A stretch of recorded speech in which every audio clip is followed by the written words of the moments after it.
पहला प्रश्न, काम, क्रोध, लोभ, मोह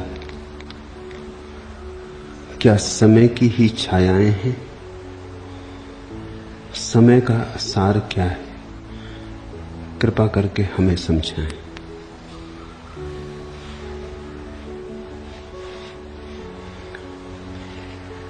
समय को दो ढंग से सोचा जा सकता है। एक तो घड़ी का समय, वह तो बाहर है, उससे तुम्हारा कुछ लेना देना नहीं।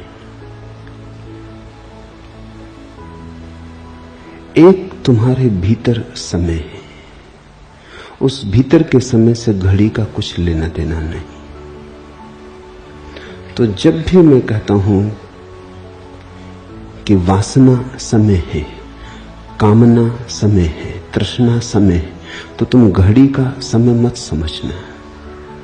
तुम्हारे भीतर एक समय है। जब हम कहते हैं बुद्ध और महावीर कालातीत हो गए, तो ऐसा नहीं है कि घड़ी चलती होती तो उनके लिए बंद हो जाती। घड़ी तो चलती रहती, भीतर की घड़ी बंद हो गई। ध्यान में, समाधि में भीतर का समय शून्य हो जाता है। तो भीतर के समय को थोड़ा हम पहचान लें। तुम जब सुख में होते हो तब तुमने देखा होगा घड़ी तो पुरानी ही चाल से चलती है, लेकिन तुम्हारे भीतर का समय जल्दी जल्दी भागने लगता। किसी परिजन से मिलना हो गया तो घंटे ऐसे बीत जाते जैसे पल बीते। घड़ी तो अब भी वैसी ही चल रही। जब तुम आनंद में होते हो तो समय सिकुड़ जाता, जब तुम दुख में होते हो तो समय फैल जाता। जैसे तुम्हारी मां मृत्युशैया पर पड़ी है और तुम उसके पास बैठे हो, तो घड़ी घड़ी ऐसी बीतती जैसे सालों लंबी हो गई। पल पल सरकते मालूम पड़ते, घसटते मालूम पड़ते।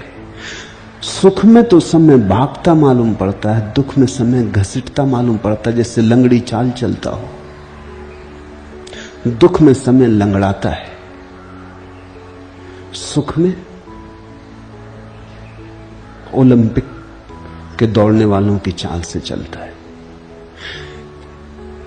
इसका अर्थ हुआ, अगर महासुख की घड़ी आ जाए तो समय इतना धीमा हो जाता है कि पता ही नहीं चलता कि चला। महासुख की घड़ी आ जाए तो समय का परिवर्तन पता नहीं चलता। दुखी की घड़ी में, महादुख की घड़ी में बड़ी लंबाई हो जाती। कहते हैं नरक अनंतकालीन है, वहां क्षण भी अनंत काल जैसा लगता होगा, क्योंकि बहुत कठिनाई से गुजरता होगा। स्वर्ग में सभी जल्दी भाग रहा होगा, क्षण भर में बीत जाता मालूम होता होगा, इतनी तेज चाल होगी। अगर महासुख की घड़ी आ जाए, महासुख का अर्थ है जहां दुख भी न रह जाए और सुख भी न रह जाए। आनंद की घड़ी आ जाए जहां दुख भी न रहा, सुख भी न रहा, तो न तो समय चलता न दौड़ता, समय होता ही नहीं। कालातीत, समयातीत, समय शून्य घड़ी आ जाती, सब ठहर जाता। इस भीतर के समय को ही समझने की बात है। बाहर की घड़ी तो वैसे ही चलती रहेगी। तुम ज्ञानी हो जाओ, अज्ञानी हो जाओ, सुख में, दुख में, समाधि में, तुम ध्यान में बैठो, घंटों बीत जाएं। आंख खोलो तो तुम्हें लगे कि कोई समय बीता ही नहीं, लेकिन घड़ी तो बताएगी कि 3 घंटे बीत गए। रामकृष्ण ध्यान में गहरी समाधि में चले जाते थे, 6 घंटे बीत गए। भक्त तो घबराने लगते, क्योंकि उनका शरीर बिल्कुल ऐसा हो जाता जैसे पत्थर हो गया। वो किसी भीतर के लोक में खो गए। भक्त घबराने लगते कि लौटेंगे कि नहीं लौटेंगे, लौट पाएंगे कि नहीं लौटेंगे। एक बार तो 6 दिन तक ऐसी ही दशा बनी रही। श्वास भी ऐसा लगे जैसे ठहर गई, सब शून्य हो गया मालूम पड़ने लगा। भक्तों ने तो आशा छोड़ दी। जब वो लौटे तो भक्तों ने कहा, आपको पता है 6 दिन? तो उन्होंने कहा, आश्चर्य, क्योंकि मुझे तो ऐसा लगा अभी अभी गया था, अभी अभी लौट आया, क्षण भर भी नहीं बीता। ये जो भीतर की प्रतीति है समय की, ये तृष्णा के कारण है। तुम्हारी जितनी तृष्णा होती है, भीतर समय का उतना ही विस्तार होता है। तृष्णा के फैलने के लिए समय की जगह चाहिए, नहीं तो तृष्णा फैलेगी कहां। बाहर जो घड़ी का समय है उसमें तो एक ही पल मिलता है, एक बार। 2 पल साथ नहीं मिलते। एक पल में क्या तृष्णा करोगे? एक पल में तो सिर्फ जी सकते हो, वासना नहीं कर सकते। वासना की कि पल तो गया। गीत गुनगुना सकते हो, लेकिन तैयारी नहीं कर सकते कि गीत गुनगुनाएंगे, क्योंकि अगर गीत गुनगुनाने की तैयारी की तो ये तो समय गया। इतनी देर रुकता कहां? वो पल तो आया नहीं कि गया नहीं। इतनी फुर्सत कहां है? वर्तमान में तुम जी सकते हो, लेकिन जीने की योजना नहीं बना सकते। इसलिए समस्त ध्यानियों ने कहा है, वर्तमान में जियो, अभी और यहीं। इसके पार तुम्हारी कोई वासना ना हो तो समय समाप्त हो गया। समय की जरूरत पड़ती है क्योंकि हमें कल तो चाहिए ही। कल ना होगा तो कैसे काम चलेगा? फिर कहां, किस कैनवास पर हम अपनी तृष्णा के चित्र फैलाएंगे? कल सुख होगा, आज दुख है, कल की आशा रखते। कल सपना पूरा होगा, कल भी आज की तरह आएगा, तब तुम फिर और आगे कल पर सपने को फैला दोगे।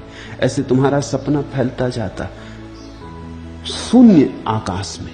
भविष्य है थोड़ी, जो है वो तो वर्तमान है। जो गया वो गया, जो आया नहीं आया नहीं। अभी जो है, भविष्य और अतीत के बीच में जो छोटा सा सेतु है एक पल का, वही है। उस पल में डूब जाओ। जी सकते हो लेकिन जीने की योजना नहीं बना सकते। सत्य को पा सकते हो लेकिन सपना नहीं फैला सकते।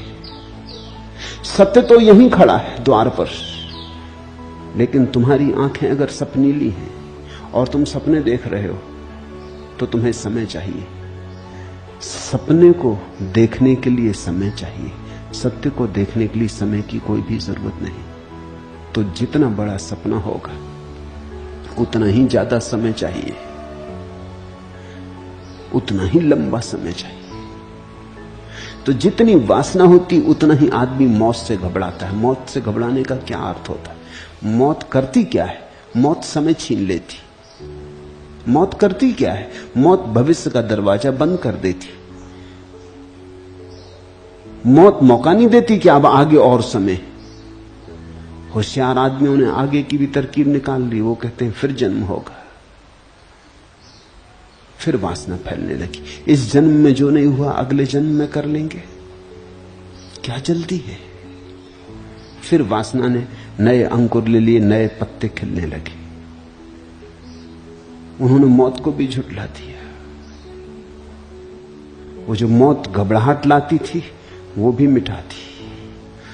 उन्होंने मौत में से भी रास्ता निकाल लिया। मौत का डर इसी बात का डर है कि मौत कहती अब आगे कल नहीं। जो कल को मिटा दे उसी को तो हम काल कहते हैं। काल यानी मृत्यु। अब कल नहीं। प्राण घबराने लगे। आज तो कुछ मिला नहीं, आज तो कभी मिला नहीं, आज तो ऐसे ही खाली गया। कल की ही आशा में जीते थे, वो आशा भी मौत ने छीन ली। मौत तुमसे कुछ भी नहीं छीनती सिवाय तुम्हारी आशाओं के। इसलिए जिस आदमी ने आशाएं छोड़ दी उससे मौत कुछ भी नहीं छीनती। फिर उस पास छीनने को कुछ है ही नहीं। वो मौत के सामने खड़ा हो जाता है।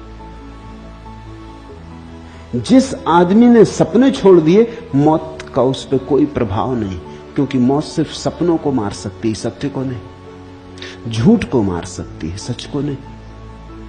तो जिस आदमी के सपने नहीं है, उसके लिए मौत का कोई भय ना रहा, मौत समाप्त हो गई, वो आदमी अमृत हो गया। जैसे ही तुम सपने से छूटे, समय से छूटे, समय से छूटे कि अमृतत्व को उपलब्ध हुए। अब यहां भी ख्याल रखना, साधारण वासनाग्रस्त आदमी की जो अमरता की धारणा है वो भी गलत है। उसकी अमरता की धारणा है खूब लंबा जीवन, कभी खत्म न होने वाला जीवन। ये उसकी अमरता की धारणा है। वो कहता है जिएंगे जिएंगे, मरेंगे कभी नहीं, और आगे और आगे और आगे। उसकी अमरता की धारणा समय का फैलाव है। ज्ञानी जब अमृतत्व की बात करता तो उसका मतलब ये नहीं होता, उसका अर्थ ये नहीं होता कि लंबाई समय की, उसका अर्थ होता है समय की समाप्ति। इसलिए ज्ञानी और अज्ञानी कभी कभी एक ही भाषा बोलते हैं, लेकिन उनके अर्थ बिल्कुल अलग अलग होते हैं। ज्ञानी जब कहता है अमर हो गए तुम, तो वो ये नहीं कह रहा है कि अब तुम सदा रहोगे। अब वो ये कह रहा है बस वर्तमान ही तुम्हारा रहना है और कोई रहना नहीं। इस क्षण में तुम हो, बस इतना काफी है, इससे ज्यादा की कोई जरूरत नहीं। यह क्षण ही शाश्वत हो गया, कोई लंबाई नहीं है, गहराई है। इस क्षण में से ही तुम गहरे उतर गए, उस गहराई का कोई और छोर नहीं, पारावार नहीं। पूछा है तुमने, काम क्रोध लोभ मोह क्या समय की ही छायाएं हैं? समय की छाया सिर्फ काम है।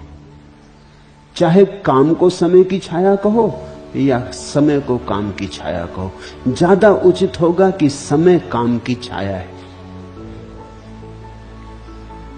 अगर काम गिर जाता है तो समय गिर जाता है, अगर समय गिर जाए तो काम भी गिर जाता है। लेकिन प्रयास तुम्हें काम को गिराने से ही करना पड़ेगा, क्योंकि बहुत मूल में काम है, कामना है, कुछ चाहिए। जैसा मैं हूं वैसे से राजी नहीं, कुछ और होना चाहिए। बस इसी में काम का बीज है। जो मुझे मिला काफी नहीं, कुछ और मिलना चाहिए।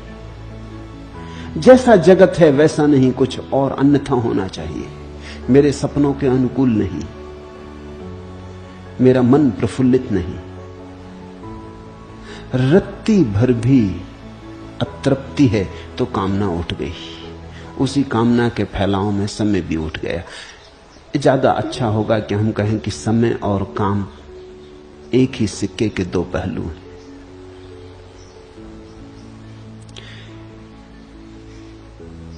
जब काम में, तुम्हारी कामना में कोई बाधा डालता है तो क्रोध पैदा होता है। तो क्रोध बहुत मौलिक नहीं है, काम बहुत मौलिक है। क्रोध तो उप उत्पत्ति, बाय प्रोडक्ट। तुम जो पाना चाहते थे किसी ने बाधा डाल दी। तुम भागे चले जा रहे थे धन कमाने, कोई दुश्मन बीच में अड़ के खड़ा हो गया, किसने दीवार बना दी, या कोई तुमसे पहले झपट के ले लिया जो तुम लेने चले थे। क्रोध पैदा हुआ। ख्याल करना, क्रोध कब पैदा होता है? जब तुम्हारी काम की दौड़ में कहीं कोई अड़चन आ जाती, कोई अड़चन डाल देता। तो कभी कभी तुम्हें ऐसी चीजों पर क्रोध आ जाता है कि तुम हंसोगे, खुद ही हंसोगे। तुम पत्र लिखने बैठे थे और फाउंटेन पेन ठीक नहीं चल रहा था, क्रोध में पटक दिया। फाउंटेन पेन को क्रोध में पटक रहा है, पीछे खुद ही पछताओगे कि ये पार कर कलम खराब हो गई, नुकसान लग गया। इसको पटकने से क्या अर्थ था? लेकिन बात तो प्रतीकात्मक है।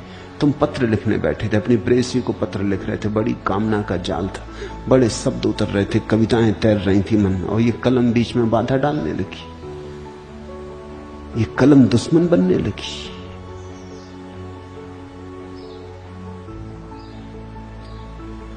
मैं एक सज्जन को जानता हूं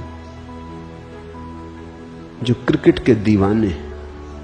क्रिकेट का कहीं मैच चलता था, वो रेडियो पे बैठे सुन रहे थे। उनकी पार्टी हार गई, रेडियो उठा के पटक दिया। अब तुम्हारी पार्टी के हारने से और रेडियो के पटकने से कोई भी तो लेना देना नहीं। रेडियो का कोई कसूर भी नहीं, मगर गुस्सा आ गया। कुछ और सूझा नहीं, वहां कुछ और था भी नहीं। जो तुम चाहते हो वैसा ना हो तो तुम अंधे हो जाते, फिर तुम ये देखते ही नहीं कि तुम क्या कर रहे हो।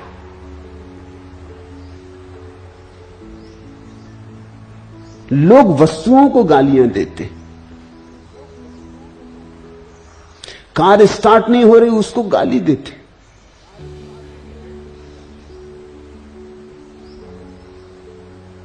सोचती भी नहीं क्या कर रहे हैं, जैसे कि कार जानबूझ के, तुम तो जा रहे हो दुकान और कार बीच में खड़ी हो गई, चलती नहीं, गुस्सा आता है।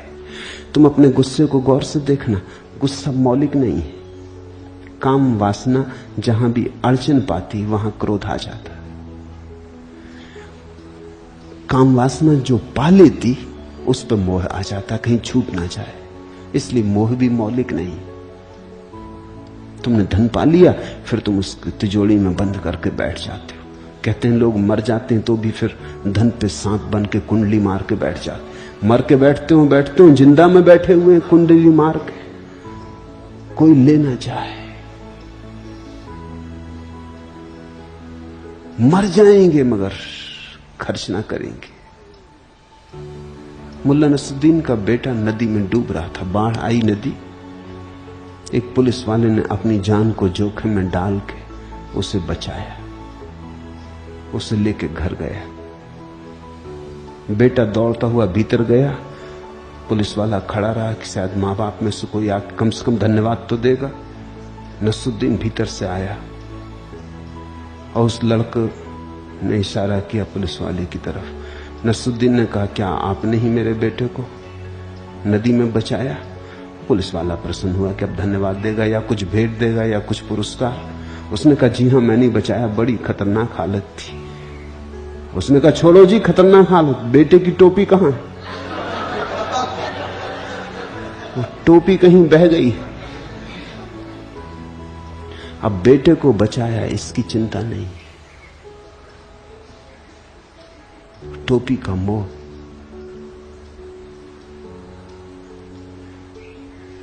काम वासना जो पा लेती है उस पर मोह मार के बैठ जाती, उसे छीन ना ले। कोई बड़ी मुश्किल से तो पाया, बड़े द्वार दरवाजे खटकाए, भीख मांगी, दर दर भटके,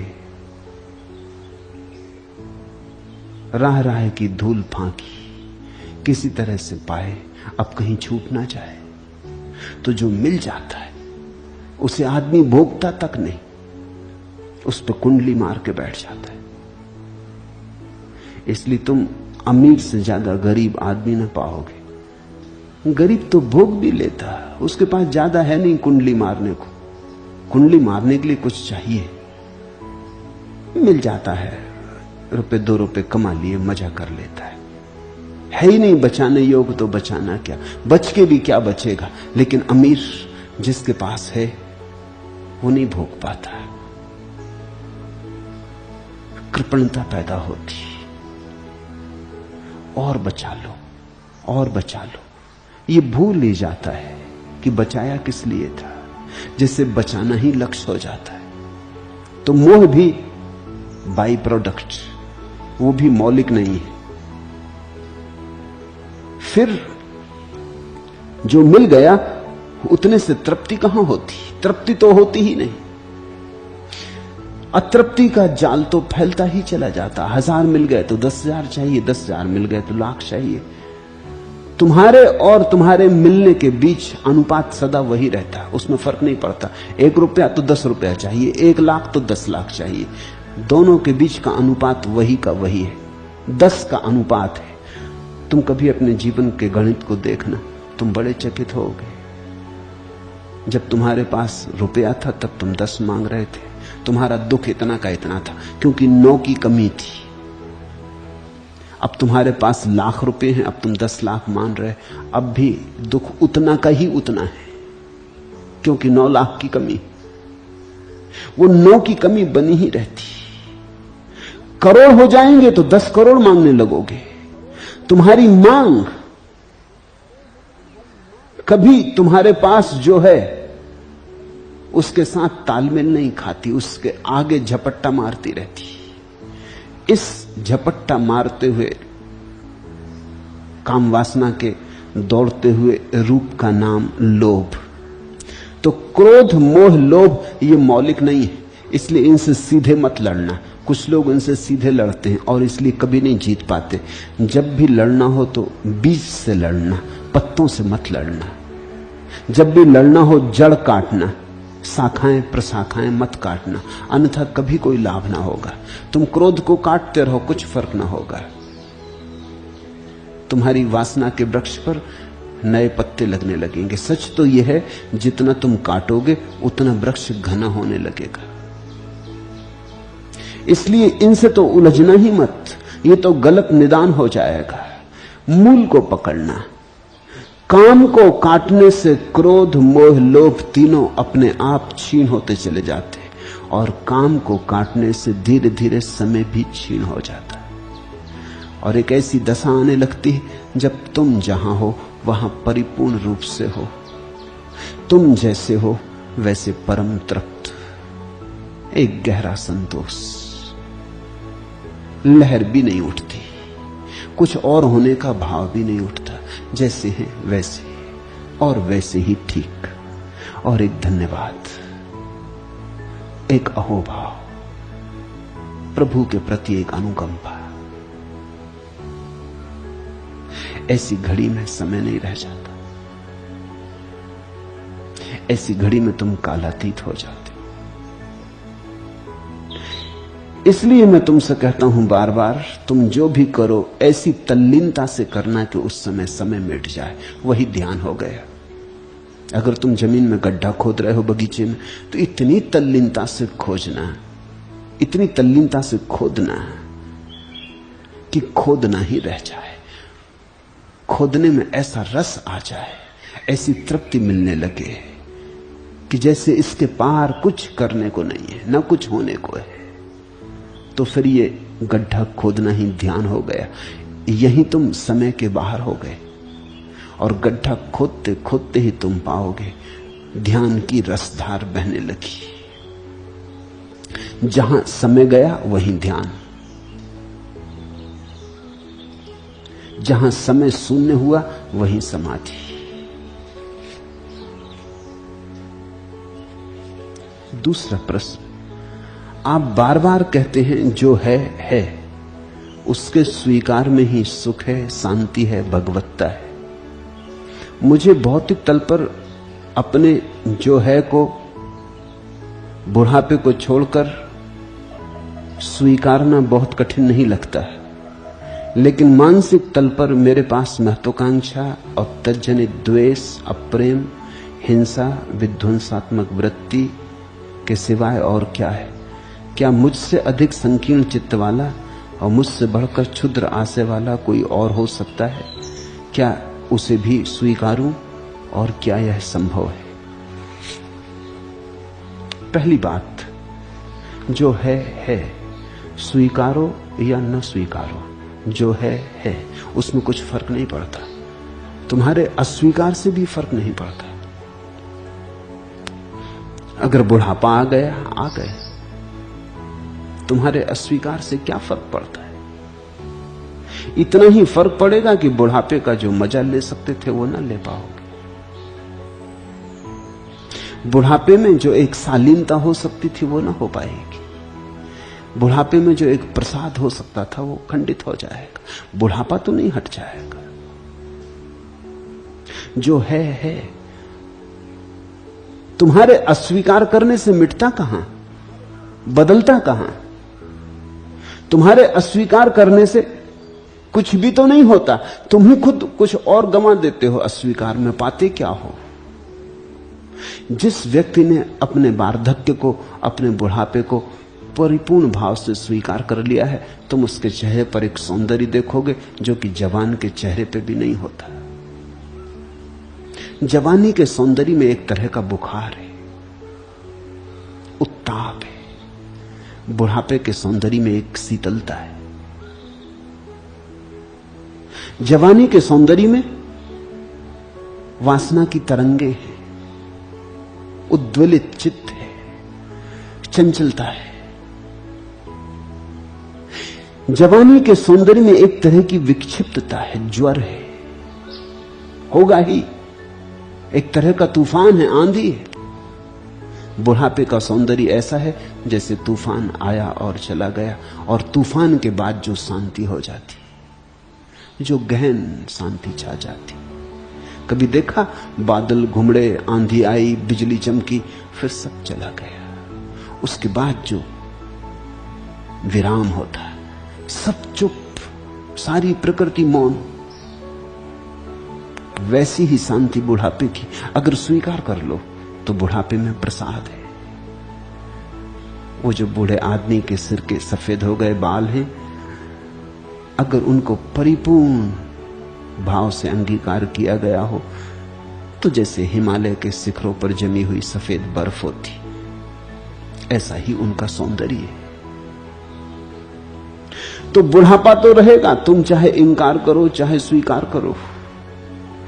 इंकार करने से इतना ही हो जाएगा, एक तनाव फैल जाएगा बुढ़ापे पर, एक विकृति आ जाएगी, दरारें पड़ जाएंगी बुढ़ापे में। बुढ़ापा और भी कुरूप हो जाएगा, बदतर हो जाएगा। जब मैं तुमसे कहता हूं जो है उसे स्वीकार करो, तो मैं ये नहीं कह रहा हूं कि तुम अगर स्वीकार करोगे तो उसे बदल पाओगे। बदल तो कोई कभी नहीं पाया, बदलाहट तो होती ही नहीं।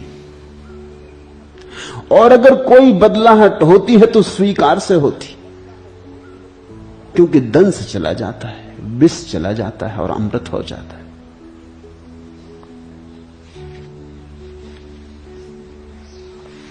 प्राण में जब क्लांति, जीवन में थकन जब व्याप्ति है, स्वप्न सारे टूटकर उड्डीन हो जाते, रूख के पत्ते यथा पतझाड़ में, स्वप्न मेरे भी चतुर्दिक टूटकर उड़ने लगे हैं, और मैं दुबली भुजाओं पर उठाए व्योम का विस्तार एकाकी खड़ा हूं।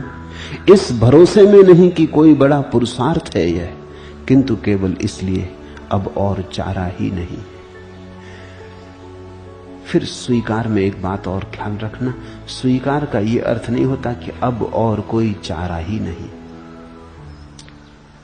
तो फिर स्वीकार नहीं, फिर तो मजबूरी है, फिर तुमने धन्य भाव से स्वीकार ना किया। जिस स्वीकार में स्वागत नहीं है उसे तुम स्वीकार मत समझ लेना। जब मैं स्वीकार कहता हूं तो स्वीकार का प्राण है स्वागत। स्वीकार का अर्थ ही है कि मैं धन्य भागी हूं कि प्रभु तुमने बुढ़ापा भी दिया, तुमने सौंदर्य की आंधी भी दी जवानी में, तुमने ये बुढ़ापे का सात प्रसादपूर्ण सौंदर्य भी दिया, ये गरिमा भी थी। बचपन की अबोध दशा दी, जवानी की बोध और अबोध की मिश्रित दशा दी, ये बुढ़ापे का शुद्ध बोध भी दिया। अगर जीवन ऐसे स्वीकार भाव से चले, जो मिले उसे स्वीकार कर ले, गहरा धन्यवाद हो भीतर, तो तुम पाओगे तुम्हारे हाथ में एक कुंजी लग गई जो सभी बंद द्वारों को खोल लेगी। जीवन का कोई रहस्य तुमसे छिपा न रह जाएगा। नाहक सिर मारने से, शोरगुल मचाने से कुछ भी नहीं होता। शोरगुल मचाने वाला अगर किसी दिन स्वीकार भी करता है तो वो हारा थका कहता है ठीक है अब कोई चारा ही नहीं। हमारे पास एक शब्द है समर्पण, अंग्रेजी में भी शब्द है सरेंडर, लेकिन समर्पण का ठीक ठीक पर्यायवाची नहीं। मुझे बड़ी अड़चन होती जब मैं पश्चिम से आए किसी खोजी को समर्पण समझाना चाहता हूं, क्योंकि उनके पास ठीक ठीक शब्द नहीं। सरेंडर का अर्थ तो समर्पण होता है लेकिन गलत होता है। ऐसी होता है जैसे कि कोई देश किसी से हार जाए तो सरेंडर कर देता, एक सैनिक दूसरे से हार जाए तो अपने शस्त्र सरेंडर कर देता। यही समर्पण का अर्थ है अंग्रेजी में या पश्चिम की किसी भी भाषा में। भारत की भाषा में समर्पण का कुछ और भी अर्थ है। प्रेम में भी समर्पण होता है, युद्ध में ही नहीं। युद्ध में भी हार होती है, लेकिन वो सिर्फ हार है। प्रेम में भी हार होती है, लेकिन प्रेम की हार जीत है। प्रेम में जिसने हारना जान लिया, उसने जीतने की कला सीख ली। शिष्य गुरु के पास समर्पण करता है। ये ऐसा नहीं जैसे कि दुश्मन दुश्मन के पास समर्पण करता है। जैसे पौरुष ने सिकंदर के पास समर्पण किया, या जर्मनी ने इंग्लैंड के सामने समर्पण किया, ये वैसा समर्पण नहीं। तो जब मैं किसी पाश्चात्य खोजी को कहता हूं सरेंडर, तो वो थोड़ा चौंकता है। सरेंडर के साथ ही गलत संबंध जुड़े। सरेंडर का मतलब यह है कि नहीं, हारने को कौन राजी। पूरब में जब हम कहते हैं समर्पण, तो बड़ा और अर्थ है। उसका अर्थ होता है अब एक ऐसी जगह आ गई जहां विश्राम करो, अब लड़ो मत। अब लड़ने से हारोगे। अब तो अगर हार जाओ तो जीत जाओ। लाओ त्सु कहता है मुझे कोई हरा नहीं सकता क्योंकि मैं हारा हुआ हूं। तुम मुझे जीत ना सकोगे क्योंकि मेरे जीतने की कोई आकांक्षा नहीं। तुम मुझे हरा ना सकोगे क्योंकि मैंने पहले ही समर्पण कर दिया है। और लाओ त्सु का सौंदर्य जीवन जैसा है, और जीवन जो दिखाए और जीवन जो ले आए, उसके लिए पूरा खुला हृदय, कहीं कोई प्रतिरोध नहीं, विरोध नहीं, किसी तल पर किसी तरह का संघर्ष नहीं। पूछा है, आप कहते हैं जो है उसके स्वीकार में ही सुख है।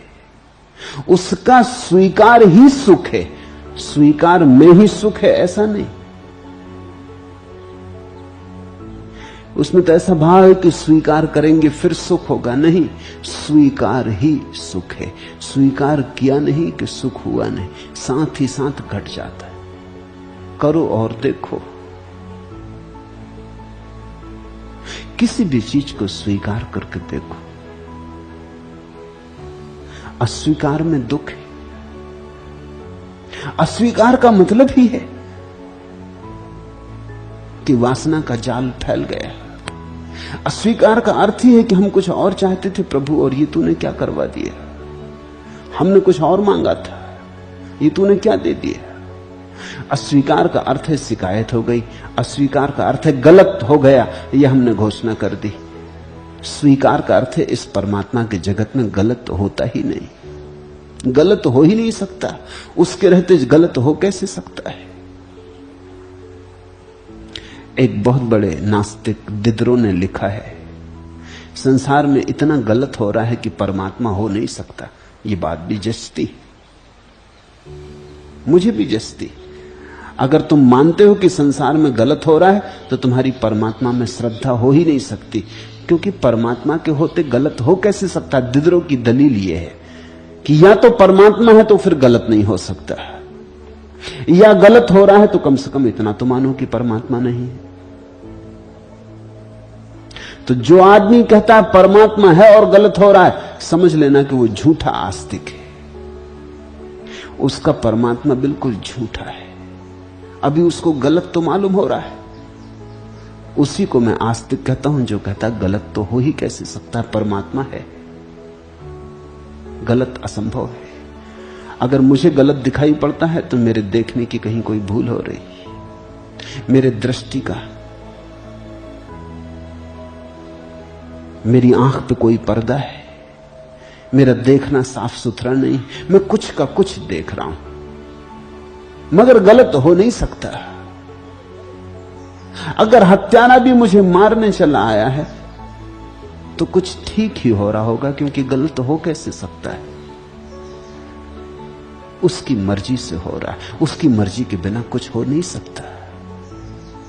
तो मैं तुमसे कहता हूं, स्वीकार ही सुख है, स्वीकार ही शांति है। और जिस दिन तुम ऐसा स्वीकार कर लोगे कि हत्यारे में भी परमात्मा का ही हाथ है, उस दिन क्या तुम ये सोच पाओगे कि तुम्हारे भीतर परमात्मा के अतिरिक्त कोई और है?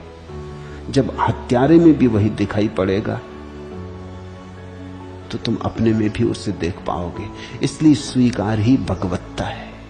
तुम भगवान होते स्वीकार करके।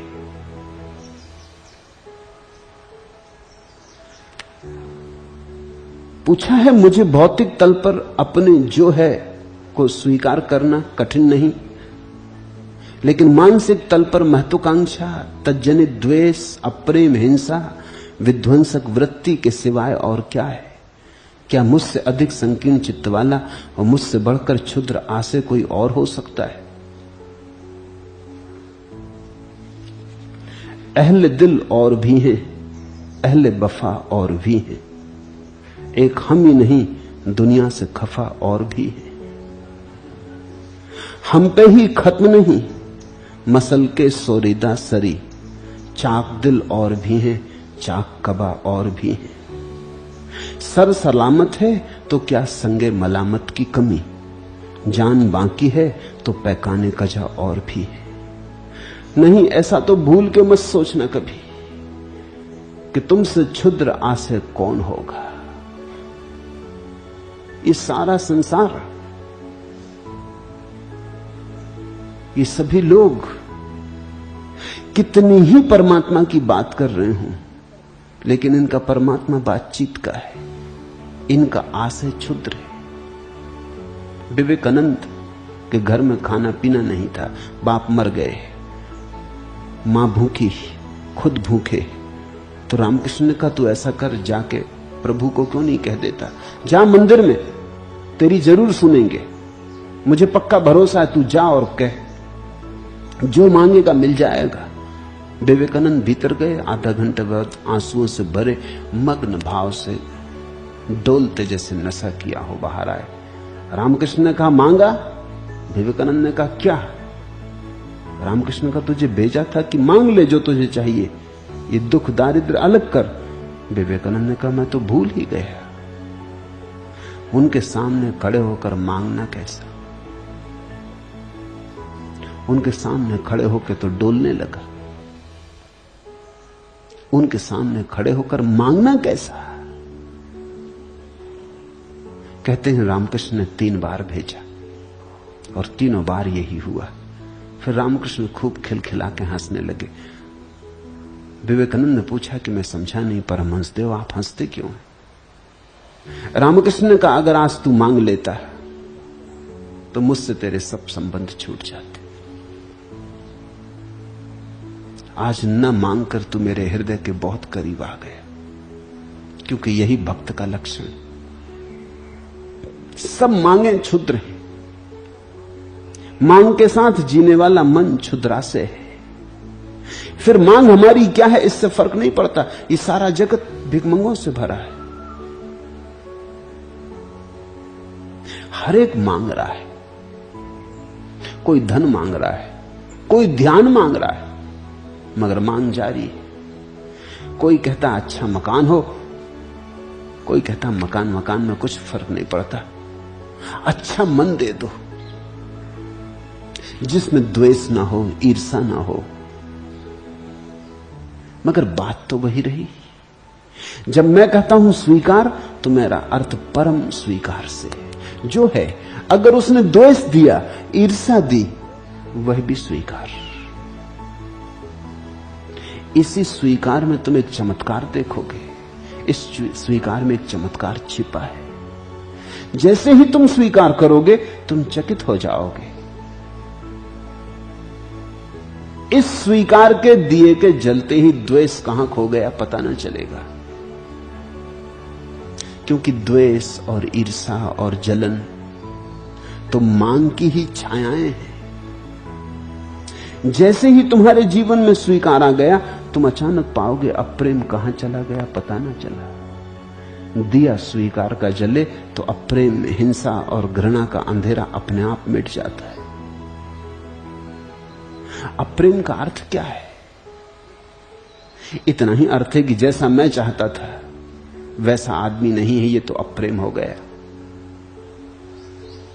जिनको हम प्रेम करते हैं उनको भी हम कहां पूरा प्रेम कर पाते हैं, क्योंकि उनमें भी हजार भूलें दिखाई पड़ती हैं, हजार कमियां दिखाई पड़ती। क्षण भर पहले प्रेम करते हैं, क्षण भर में क्रोध आ जाता है क्योंकि कोई कमी आ गई। पूर्ण तो कहीं कुछ दिखाई पड़ता नहीं। पूर्ण की हमारी ऐसी असंभव कल्पना है, असंभव धारणा है, कोई उसे पूरा कर नहीं सकता। परमात्मा भी तुम्हारे सामने खड़ा हो तो तुम मेरी मानो, तुम कुछ न कुछ भूल चूक उसमें निकाल लोगे, तुम जरूर निकाल लोगे कुछ न कुछ भूल चूक। असंभव है, शायद इसी डर से वो तुम्हारे सामने खड़ा नहीं होता है। तुम लाख चिल्लाते कि साक्षात्कार हो, लेकिन छिपा है, छिपता रहता है। तुम्हें जानता है, तुम्हारे सामने प्रकट होकर सिर्फ उपद्रव होगा। तुम हजार कमियां निकाल लोगे। तुमने कभी इस तरह सोचा कि अगर परमात्मा तुम्हारे सामने खड़ा हो तो तुम क्या क्या कमियां निकाल लोगे? बुद्ध तुम्हारे पास से गुजरे, तुमने कमियां निकाल ली। महावीर तुम्हारे बीच से गुजरे, तुमने कमियां निकाल ली। कृष्ण तुम्हारे बीच रहे, तुमने कमियां निकाल ली। क्राइस्ट में तो तुमने इतनी कमियां निकाल ली कि सूली लगा दी। सुकरात से तो तुम ऐसे नाराज हुए कि जहर पिला दिया। मंसूर को तुमने काट डाला। फकीरों को, संतों को तुमने कैसा व्यवहार किया है। परमात्मा बहुत बार प्रकट भी हुआ है और हर बार उसने पाया कि तुम कमी निकाल लेते। एक कहानी में पढ़ता था कि ईश्वर स्वर्ग में बैठे बैठे थक गया है और उसके किसी सलाहकार ने कहा कि आप कहीं थोड़े दिन के लिए छुट्टी पर क्यों नहीं चले जाते। उसने कहा कहां जाऊं, छुट्टी पे कहां जाऊं? तो उन्होंने कहा बहुत दिन से आप जमीन पे नहीं गए, वहीं चले जाएं। उन्होंने कहा ना बाबा, जमीन की भूल गए इतनी जल्दी। 2000 साल पहले मैंने अपने बेटे को भेजा था जीसस को, क्या हाल किया, वही वो मेरे साथ भी करेंगे।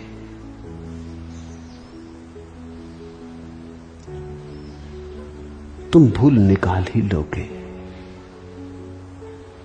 जब तक कि तुम्हारे जीवन में पूर्ण स्वीकार ना हो। और पूर्ण स्वीकार हो तो तुम क्या कोई ऐसी जगह खोज सकते हो जहां परमात्मा दिखाई ना पड़े? तब फूल में भी वही खिलता हुआ मालूम होगा, तब झरने में भी वही बहता मालूम होगा, तब आकाश में भटकते एक शुभ्र बादल में भी तुम उसी को तिरते हुए पाओगे, तब पक्षी की गुनगुनाहट में तुम उसी का उच्चार अनुभव करोगे। अगर तुम्हारे भीतर स्वीकार है तो तत्क्षण उस स्वीकार की क्रांति में सारा जगत रूपांतरित हो जाता है। तुम बचोगे रूपांतरण से, तुम भी रूपांतरित हो जाते हो। तो मैं तो तुमसे कहता हूं, ये तुम्हें बहुत कठिन लगेगा, क्योंकि तुम्हारे संतों ने ये तो कहा है कि धन ना हो तो स्वीकार कर लेना। तुम्हारे संतों ने तुमसे ये तो कहा है झोपड़ा हो महल ना हो तो स्वीकार कर लेना। तुम्हारे संतों ने ये तो कहा है कि बेटा घर में पैदा ना हो तो स्वीकार कर लेना। लेकिन तुम्हारे संतों ने तुमसे ये नहीं कहा है कि क्रोध को भी स्वीकार कर लेना, ईर्ष्या को स्वीकार कर लेना, घृणा को भी स्वीकार कर लेना। मैं तुमसे ये भी कहता हूं क्योंकि मेरा स्वीकार परिपूर्ण। मैं तुमसे कहता हूं जो हो उसे स्वीकार कर लेना। बाहर की ही स्वीकृति अधूरी स्वीकृति होगी। मैं तुमसे कहता हूं तुम अपने को भी क्षमा कर दो। तुम्हारे संतों ने कहा दूसरों को क्षमा करना, मैं तुमसे कहता हूं तुम कृपा करो अपने को भी क्षमा कर दो। और ध्यान रखना, जिसने अपने को क्षमा ना किया वो किसी को क्षमा ना कर सकेगा। इस सूत्र को समझो। अगर तुम अपने पर कठोर हो तो तुम दूसरे पर भी कठोर रहोगे। अगर तुम्हारे भीतर द्वेष है और तुम जानते हो कि द्वेष बुरा है, नहीं होना चाहिए, तो तुम दूसरे आदमी में जब द्वेष देखोगे तो उसे क्षमा कैसे करोगे? कहो कैसे ये संभव होगा? ये तो गणित में बैठेगा नहीं। अगर तुम्हारे भीतर क्रोध है और तुम अपने क्रोध को क्षमा नहीं कर सकते, तो जब तुम किसी दूसरे आदमी में क्रोध की झलक देखोगे तो कैसे क्षमा करोगे? तुम्हारे संत तुमसे बड़ी व्यर्थ की बात कह रहे हैं। वो कह रहे हैं क्षमा कर दो दूसरे को। महात्मा गांधी अपने शिष्यों को कहते थे, अपने साथ कठोर रहना, दूसरे के साथ नम्र। यह असंभव है। यह बात ही गलत है। जो अपने साथ कठोर है वो जाने अनजाने दूसरे के साथ भी कठोर होगा। सच तो यह है जो अपने साथ कठोर है वो दूसरे के साथ और भी ज्यादा कठोर होगा। तुम जो अपने साथ करोगे वही तुम दूसरे के साथ ही करोगे, इससे अन्यथा तुम कर नहीं सकते। तो छोटी छोटी बातों पर तुम दूसरे की निंदा अपने मन में ले आओगे। बड़ी छोटी बातों पर जिनका कोई मूल्य नहीं तुम क्षमा न कर सकोगे। मैं तुम्हें कुछ और ही बात कह रहा हूं। मैं तुमसे कहता हूं क्षमा करो स्वयं को भी, क्योंकि स्वयं के भीतर भी वही परमात्मा विराजमान है। क्षमा करो, एक बार करो, 2 बार करो, 1000 बार करो, क्षमा करो। और तुम जैसे हो वैसा ही परमात्मा ने तुम्हें चाहा, ऐसा स्वीकार करो। उसकी यही मर्जी कि तुम में क्रोध हो, अब तुम क्या करोगे? तुम इसे भी स्वीकार कर लो। और तुम जरा समझना, जैसे ही तुम स्वीकार कर लोगे क्रोध को भी, तुम्हारे भीतर क्रोध बच सकेगा।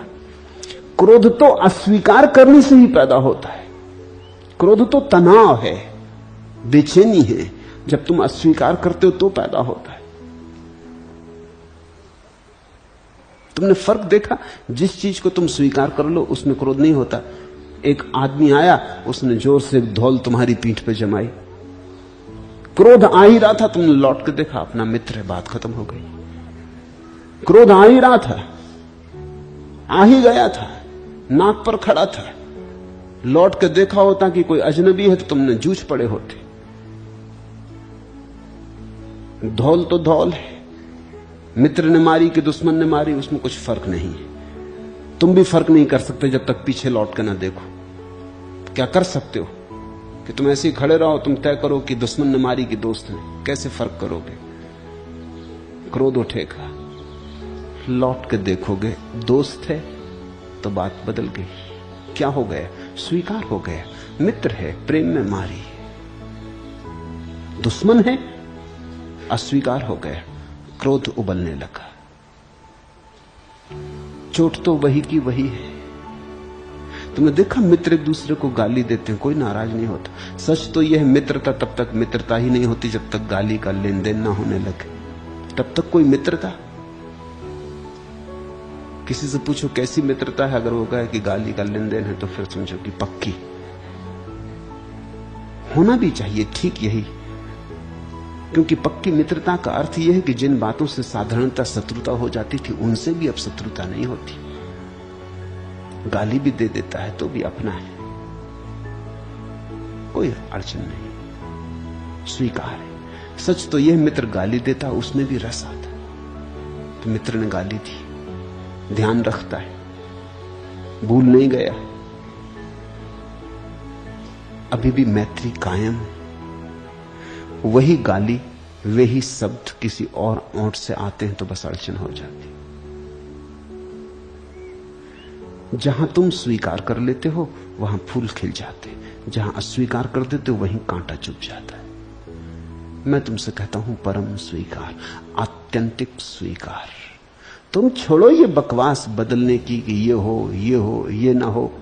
तुम हो कौन? तुम कह दो परमात्मा को अब जितनी मर्जी हो वैसा हो। तुम बदल बदल के बदल कहां पाए? एक और ये मजा है। एक बूढ़े सज्जन मेरे पास आए, वो कहने लगे कि मुझे क्रोध बड़ा होता है। मैंने कहा उम्र कितनी? 78 साल। कितने दिन से क्रोध से लड़ रहा है? उन्होंने कहा पूरे जीवन से लड़ रहा हूं। मैंने कहा आप तो समझो, 78 साल लड़ने के बाद भी क्रोध नहीं गया। इसका मतलब क्या है? इसका मतलब है कि लड़ने से कुछ भी नहीं जाता। तुम अब मरते दम तो स्वीकार कर लो, समर्पण कर दो। इससे साफ जाहिर है कि परमात्मा चाहता है तुम में क्रोध हो और तुम चाहते हो ना हो, तो तुम हारोगे। परमात्मा जीत रहा है। 78 साल हो गए हारते हारते, अब कब तक इरादा है? मैंने कहा तुम मेरी मानो, इसे स्वीकार कर लो। लड़के तुमने 78 साल देख लिया, मेरी मान के 1 साल देख लो। कुछ बात चोट पड़ गई, बात कुछ लगी, गणित साफ साफ लगा। 78 साल खुद भी सोचा, शायद इस तरह सोचा ना होगा पहले कभी। आदमी सोचते ही कहां, चलता जाता, भागता जाता, करता जाता, वही करता रहता जो बार बार किया, कुछ परिणाम नहीं होता, फिर भी करता रहता, निचोड़ता रहता है रेत को कि तेल निकल आएगा। 78 साल हो गए। मैंने कहा छोड़ो भी, ये रेत है, इससे तेल निकलते ही नहीं तो तुम जीत जाते, मजबूत आदमी हो। कितनी दफे अदालत में तुम पर मुकदमे चल चुके? वो कहते कई दफे चल चुके इस क्रोध की वजह से। झगड़ा झांसा मेरी जिंदगी में रहा, जहां जाऊं जो करूं झगड़ा झांसा, हर बात में उपद्रव, घर में भी नहीं बनती, बेटों से भी नहीं बनती, भाई से भी नहीं बनती, बाप से भी नहीं बनी कभी। बाप चले भी गए, झगड़े में ही गए। जब बाप मरे तो बोलचाल बंद था। पत्नी ऐसे ही मर गई रो रो के, मगर कुछ है कि बात जाती नहीं। तो मैंने कहा तुमने अपनी पूरी चेष्टा भी कर ली, 1 साल अब तुम मेरी मान लो, स्वीकार कर लो। साल भर बाद वो मेरे पास आए तो उनको पहचानना मुश्किल था। उनके चेहरे पर ऐसा प्रसाद था। वो कहने लगे अपूर्व हुई घटना, स्वीकार मैंने कर लिया और सबको मैंने कह दिया कि मैं क्रोधी आदमी हूं और मैंने अब अन्यथा होने का भाव भी त्याग दिया। मैं वहां से कसम लेके आ गया है कि 1 साल तो अब मैं जो हूं सो हूं। अपने बेटों को कह दिया, अपने भाइयों को कह दिया कि अब मुझे स्वीकार कर लो जैसा हूं। मैंने भी स्वीकार कर लिया। और कुछ ऐसा हुआ कि साल तो बीत गया, क्रोध की खबर नहीं आ रही। क्या हो गया? तुम जब स्वीकार कर लेते हो, तनाव चला गया। जब तुमने ही मान लिया कि मैं क्रोधी हूं, तो तुमने समर्पण कर दिया।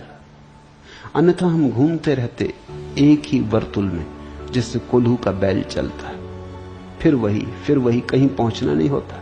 दिशाएं बंद हैं, आकाश उड़ता फड़फड़ाता है, वहीं फिर लौट आता है।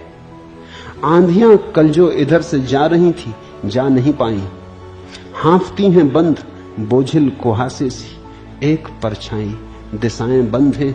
दीवार को उस पार से कोई हिलाता है, थका फिर लौट आता है। धूप जलता हुआ सागर, द्वीप छाओं के सरक जाते पिघलकर, मछलियां जैसे मरे पलछिन, उतरा रोज जाते हैं सतह पर। जाल कंधों पर धरे, दिन सुबह आता है, हर शाम खाली लौट जाता है। दिशाएं बंद हैं, आकाश उड़ता फड़फड़ाता है, वहीं फिर लौट आता है। तुम्हारी पूरी जिंदगी एक वर्तुल में घूमता हुआ चाक। इसलिए हिंदुओं ने जीवन को जीवन चक्र कहा। देखते हैं भारत के ध्वज पर जो चक्र बना है, वो बौद्धों का चक्र है। बौद्धों ने जीवन को एक गाड़ी का चक्का माना, घूमता रहता उसी कील पर, वही का वही। एक आरा ऊपर आता, फिर नीचे चला जाता, फिर थोड़ी देर बाद वही आरा ऊपर आ जाता। तुम जरा 24 घंटे अपने जीवन का विश्लेषण करो, तुम पाओगे क्रोध आता, पश्चाताप आता, फिर क्रोध आ जाता, प्रेम होता, घृणा होती, फिर प्रेम हो जाता, मित्रता बनती, शत्रुता आती, फिर मित्रता। ऐसे ही चलते रहते, आरे घूमते रहते, जीवन का चाक घूमता रहता। चाक का अर्थ है जीवन में पुनरुक्ति हो रही है। कब जागोगे इस पुनरुक्ति से? कुछ तो करो, एक काम करो। अब तक बदलना चाहा, अब स्वीकार करो। स्वीकार होते ही एक नया आयाम खुलता है। ये तुमने कभी किया ही नहीं था, ये बिल्कुल नई घटना तुम करोगे। और मैं नहीं कह रहा हूं कि लाचारी, मैं कह रहा हूं धन्य भाव से। प्रभु ने जो दिया है उसका प्रयोजन होगा। क्रोध भी दिया है तो प्रयोजन होगा।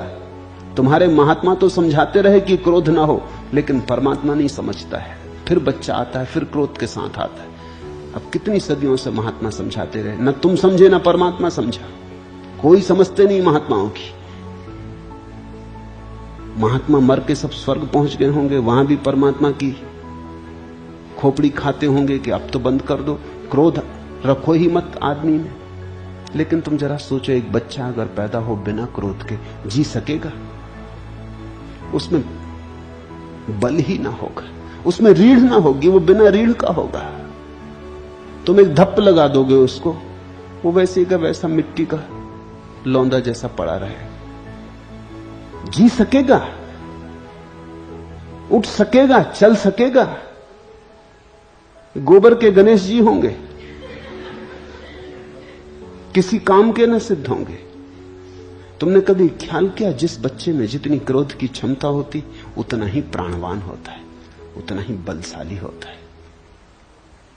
और दुनिया में जो महानतम घटनाएं घटी हैं व्यक्तित्व की, वो सभी बड़ी ऊर्जा वाले लोग थे।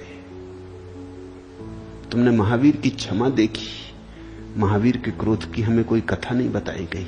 लेकिन मैं तुमसे यह कहता हूं कि अगर इतनी महाक्षमा पैदा हुई तो पैदा होगी कहां से? महाक्रोध रहा होगा। जैन डरते हैं, उसकी कोई बात करते नहीं। लेकिन यह मैं मान नहीं सकता कि महाक्षमा महाक्रोध के हो कैसे सकती। अगर इतना बड़ा ब्रह्मचर्य पैदा हुआ तो महान काम वासना रही होगी, नहीं तो होगा कहां से? नपुंसक को कभी तुमने ब्रह्मचारी होते देखा? और नपुंसक के ब्रह्मचर्य का क्या अर्थ होगा? सार भी क्या होगा? तुम ये जरा देखो, जैनों के 24 तीर्थंकर ही छत्री है, बुद्ध भी छत्री है, और सभी ने अहिंसा का उपदेश दिया। ये जरा सोचने जैसी बात है। छत्री घरों में पैदा हुए, तलवारों में बढ़े, तलवारों के साये में जीवन बना, वही शिक्षण था उनका, मार काट उनकी व्यवस्था थी, खून ही उनका खेल था। और फिर सब एकदम अहिंसक हो गए। कभी तुमने सुना कि कोई ब्राह्मण अहिंसक हुआ हो? अभी तक तो नहीं सुना। ब्राह्मणों में जो बड़ा से बड़ा ब्राह्मण हुआ है परशुराम, वो बड़े से बड़ा हिंसक था। उसने सारी दुनिया से, कहते हैं, क्षत्रियों को 18 दफा नष्ट कर दिया। गजब का आदमी रहा होगा, ब्राह्मण के घर में पैदा हुआ। क्षत्रियों में से तो अहिंसा का सूत्र आया, और परशुराम फरसा लिए आए। कुछ सोचने जैसा है।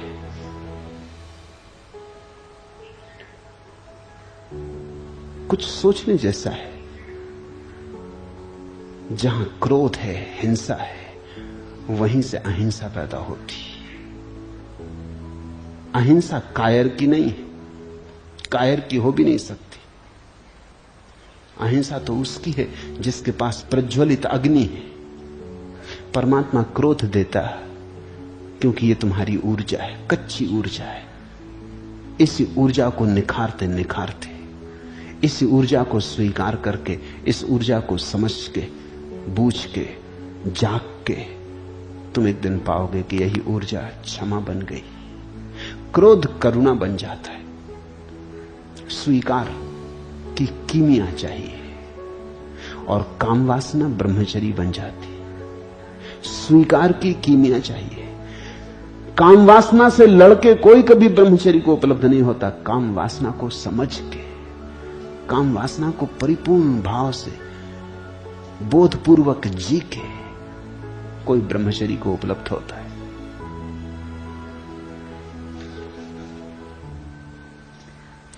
बस एक ही चीज तुम्हारी साथी है, और वो है स्वीकार भाव में जो सूझ पैदा होती, जो समझ पैदा होती। लड़ने वाले के पास समझ होती नहीं। क्रोध से लड़ोगे, उसी लड़ने में समझ गंवा दोगे। काम से लड़ोगे, उसी लड़ने में समझ खो दोगे। लड़ने में कहां समझ? समझ के लिए तो बड़ा स्वीकार भाव चाहिए। स्वीकार की शांति में समझ का दिया जलने लगता।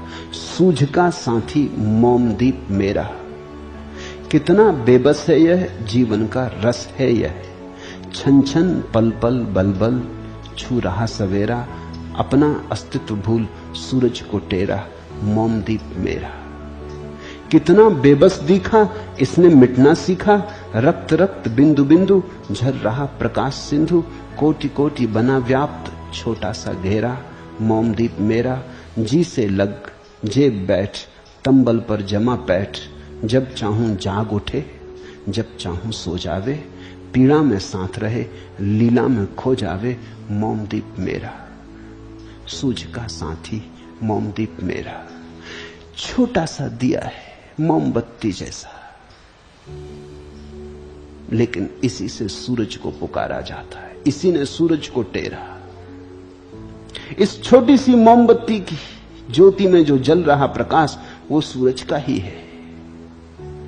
तुम स्वीकार करो, परमात्मा ने इस सारे अस्तित्व को स्वीकार किया, अन्यथा ये हो ही ना। ये परमात्मा ने सारा खेल अंगीकार किया है, अन्यथा ये हो ही ना। इसलिए तो हम इसे लीला कहते हैं। परमात्मा अपनी लीला में कैसा तल्लीन है, कहीं कोई अस्वीकार नहीं। तुम कितने ही बुरे हो, फिर भी तुम परमात्मा को अंगीकार हो। तुम कितने ही बुरे, कितने ही पापी, कितने ही दूर चले गए हो, फिर भी परमात्मा को अंगीकार हो। जीसस कहते थे, जैसे कोई गडरिया सांझ अपनी भेड़ों को लेकर लौटता है, अचानक गिनती करता है और पाता है कि एक भेड़ कहीं खो गई, तो 99 भेड़ों को असहाय जंगल में अंधेरे में छोड़कर उस एक भेड़ को खोजने निकल जाता है। लेकर लालटेन घाटियों में आवाजें देता है, और जब वो भेड़ मिल जाती तो क्या करता है पता? जीसस कहते उस भेड़ को कंधे पर रख के लौटता है।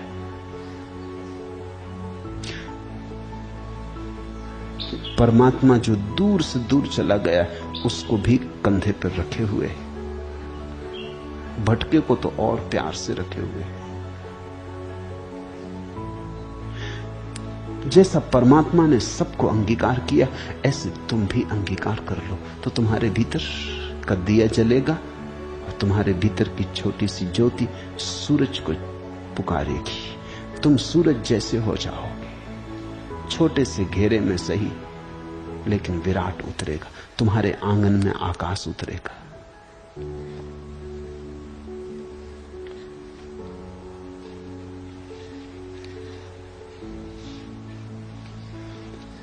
तीसरा प्रश्न, रोज सुनता हूं आंसुओं में स्नान होता है, हृदय धड़कता है, चाहे आप भक्ति पर बोलें चाहे ध्यान पर।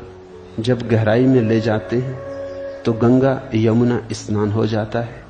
आपको साकार और निराकार रूप में देखकर आनंद से भर जाता हूं, धन्य हो जाता हूं। प्रेम और ध्यान तब दो नहीं रह जाते, दोनों से उस एक की ही झलक आती है। अनुग्रहित हूं, कोटि कोटि प्रणाम। प्रेम और ध्यान यात्रा की तरह दो हैं, मंजिल की तरह एक। जब भी ध्यान घटेगा प्रेम अपने आप घट जाएगा, और जब भी प्रेम घटेगा ध्यान अपने आप घट जाएगा। तो जो चलने वाला है अभी, वो चाहे प्रेम चुन ले चाहे ध्यान चुन ले, लेकिन जब पहुंचेगा तो दूसरा भी उसे मिल जाएगा। ये तो असंभव है कि कोई ध्यानी हो और प्रेमी ना हो। ध्यान का परिणाम प्रेम होगा।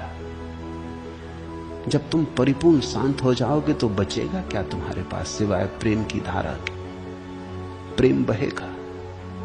इसलिए जीसस ने कहा प्रेम परमात्मा है। अगर तुम प्रेमी हो तो अंततः ध्यान के अतिरिक्त बचेगा क्या? क्योंकि प्रेमी तो खो जाता, प्रेमी तो डूब जाता, अहंकार तो गल जाता।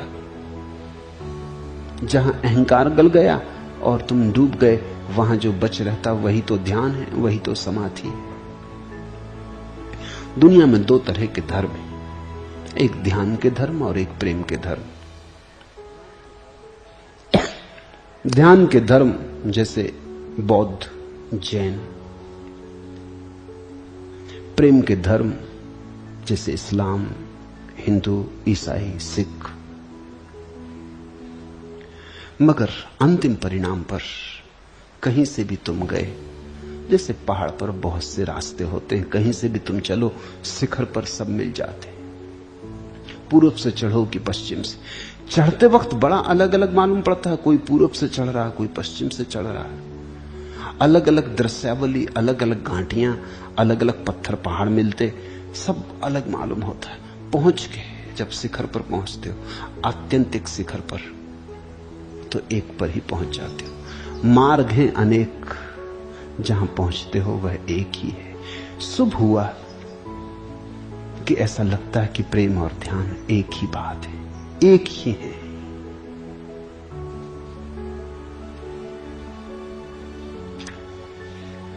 और अगर मुझे प्रेम से और ध्यान से सुना तो करने को कुछ बच नहीं जाता, सुनने में ही हो सकता है। सुनने में ना हो पाए तो करने को बचता है। अगर ठीक ठीक सुन लिया, अगर शक्ति की उद्घोषणा को ठीक ठीक सुन लिया, तो उतनी उद्घोषणा काफी है।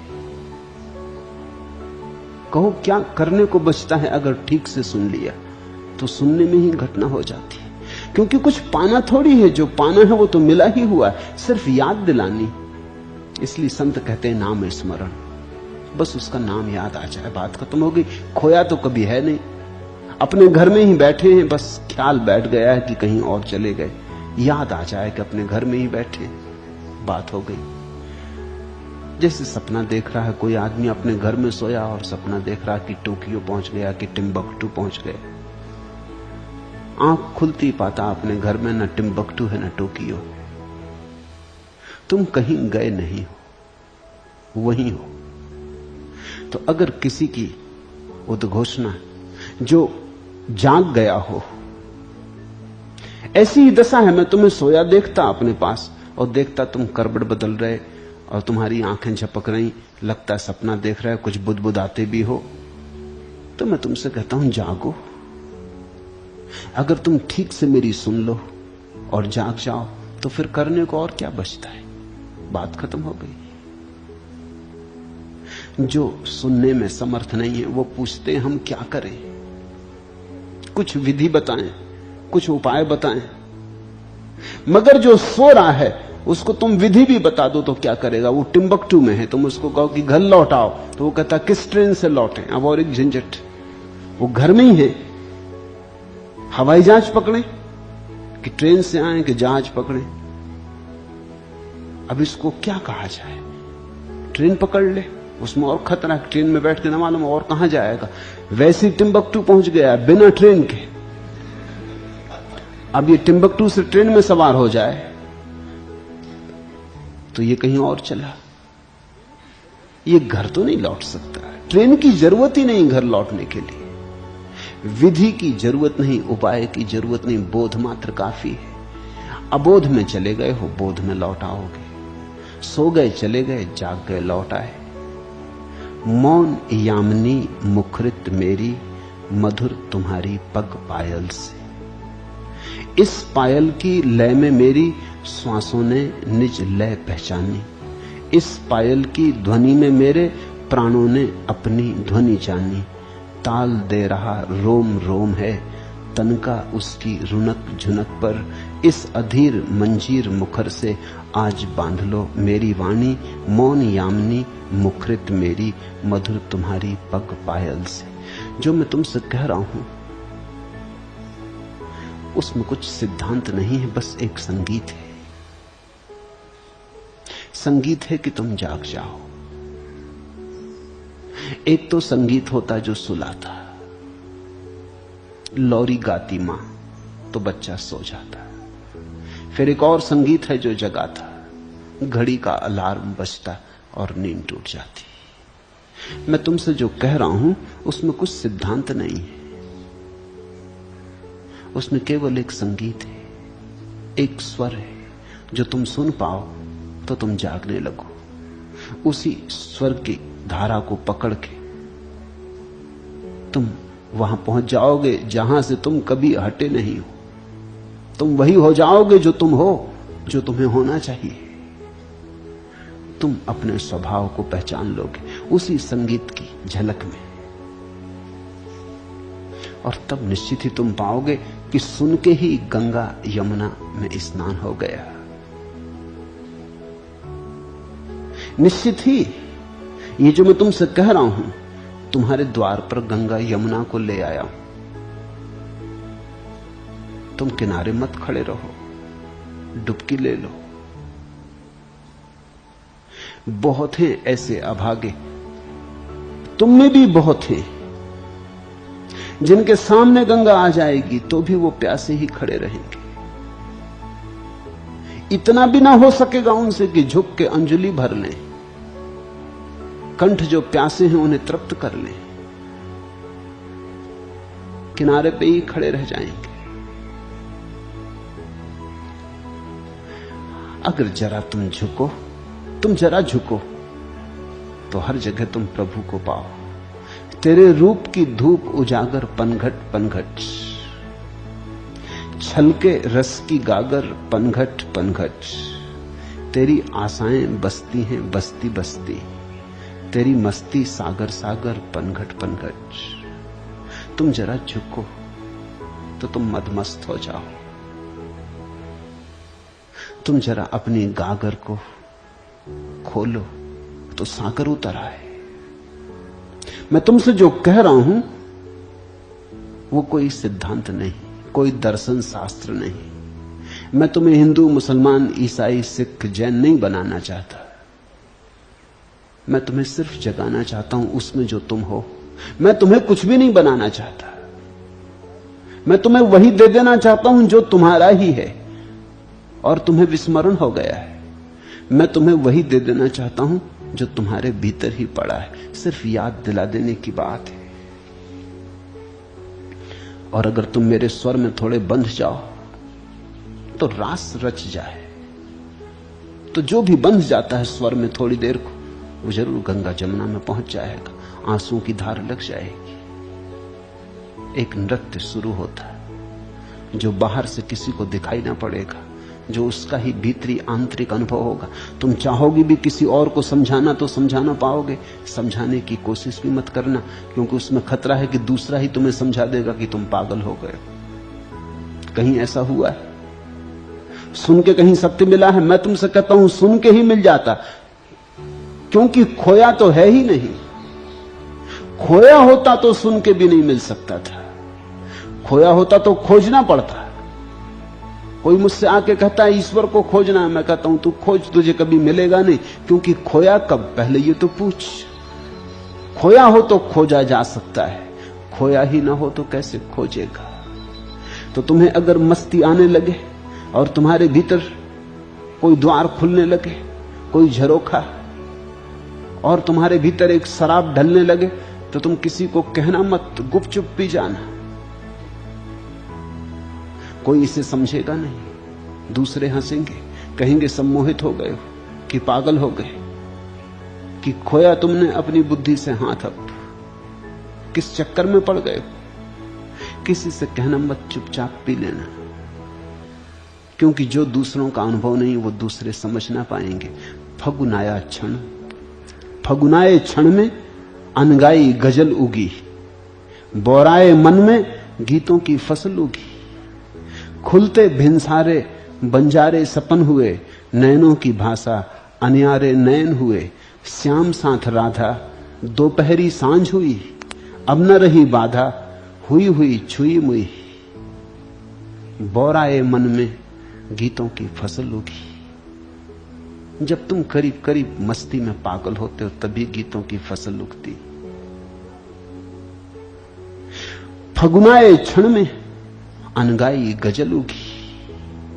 जो तुमने अभी तक गाई नहीं वैसी गजल प्रतीक्षा कर रही। जो गीत तुमने अभी गुनगुनाया नहीं वो तुम्हारे बीज में पड़ा है, फूटना चाहता, तड़फ रहा है। उसे मौका दो। अगर मेरे साथ, मेरे संग बैठ, तुम थोड़ा नाच लो, गुनगुना लो, तुम थोड़े डोल लो। श्याम साथ राधा दोपहरी सांझ हुई, अब न रही बाधा हुई हुई छुई मुई।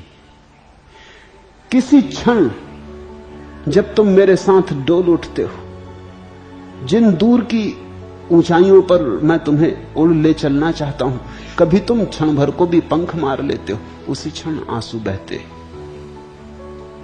उसी क्षण तुम्हारे भीतर कोई मधुर स्वाद फैलने लगता, तुम्हारे कंठ में कोई तृप्ति आने लगती। कहो इससे प्रेम का क्षण, ध्यान का क्षण, एक ही बात को कहने के दो ढंग हैं।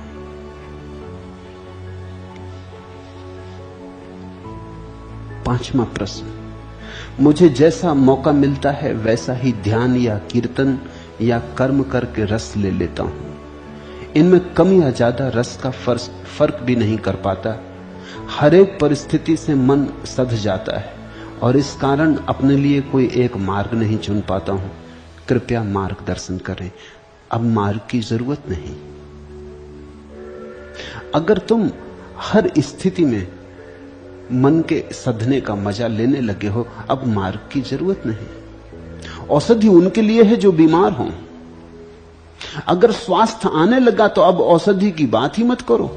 अब तो भूल के औषधि के पास मत जाना, क्योंकि औषधि बीमार हो तो लाभ करती और अगर स्वस्थ हो तो औषधि नुकसान करती। औषधि जहर है। तुम पूछते हो अब तो हर कहीं कीर्तन में, ध्यान में या कर्म करके रस ले लेता हूं। बस तो बात हो गई। जहां रस आने लगा वहां परमात्मा की ध्वनि आने लगी। रसो वैसा, उस प्रभु का रूप रंग रस का है। उस प्रभु का नाम रस है। सुंदरता तम नाम रस है। रस ही उसे कहो। जहां रस मिल जाए वहां प्रभु मौजूद है। रस मिले तो समझना कि पास ही कहीं मौजूद है। द्वार दरवाजे खोल के स्वागत को तैयार हो जाना। आ गया है। रस उसके पैरों की भनक है, उसके पायल की झनक है। रस उसकी मौजूदगी की खबर है। तो अगर काम में, ध्यान में, प्रार्थना, कीर्तन, भजन में, संगीत में, नाच में, सब में रस आने लगा तो बात हो गई। अब तुम्हें कोई जरूरत मार्ग चुनने की नहीं। ऐसे ही चले चलो। हर एक परिस्थिति में मन सध जाता है। तब इसको समस्या मत बनाओ। ये तो समस्या का समाधान होने लगा। ऐसा ही होना चाहिए। ऐसा ही तो होना चाहिए। अब तुम पूछते हो इस कारण अपने लिए कोई एक मार्ग नहीं चुन पाता। अब तुम्हें कोई जरूरत नहीं। रस तुम्हारा मार्ग है। अब सब तरफ से रस को चुनते चलो। कैसी है पहचान तुम्हारी, राह भूलने पर मिलते हो। कैसी है पहचान तुम्हारी, राह भूलने पर मिलते हो। पथरा चली पुतलियां मैंने विविध धुनों में कितना गाया। दाएं बाएं, ऊपर नीचे, दूर पास तुमको कब पाया। धन्य कुसुम पाषाणों पर ही तुम खिलते हो तो खिलते हो। कैसी है पहचान तुम्हारी, राह भूलने पर मिलते हो। रस तुम्हारी राह है। और रस का अर्थ होता है डूबना। रस का अर्थ होता है भूलना।